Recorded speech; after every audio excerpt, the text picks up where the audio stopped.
Les jeunes générations arrivent avec des outils connectés, avec une capacité à gérer de l'information, à absorber de l'information et à aller chercher l'information tous azimuts là où elle se trouve, et d'être moins dépendant des processus d'information qui descendent de façon top-down, où on a des lettres d'information d'entreprise, des réunions d'information, le chef parle au chef qui parle au chef, parfois il y a un autre canal qui est plus syndical pour faire descendre de l'information.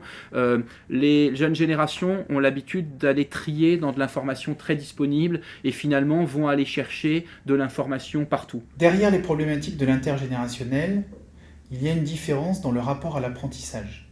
On n'apprend pas de la même manière suivant qu'on soit issu d'une génération ou d'une autre. Parce que les modes d'apprentissage évoluent, parce que les technologies évoluent aussi. Autrefois, on apprenait de manière très linéaire, très descendante, et la figure de référence, c'était le maître, le professeur, l'éducateur. Aujourd'hui, l'individu est beaucoup plus acteur de son apprentissage. Il va chercher l'information sur Internet. Quand un professeur entre dans une salle de cours, par exemple, immédiatement, il est googlisé par ses étudiants et les étudiants ont envie d'être beaucoup plus actifs dans le processus d'apprentissage. C'est quelque chose qui est essentiel à prendre en compte en management parce que ça détermine des modes de transmission de l'information qui seront différents.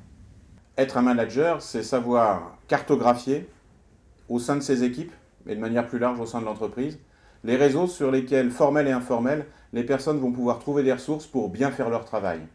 Et donc un conseil que nous vous donnons, c'est systématiquement réfléchir aux occasions de rencontre entre des jeunes et des moins jeunes et favoriser, à travers la lecture de ces réseaux, dans l'organisation, eh bien, de la transmission d'expériences entre un jeune et un moins jeune. Réseau formel, réseau informel, voilà le conseil que nous vous donnons.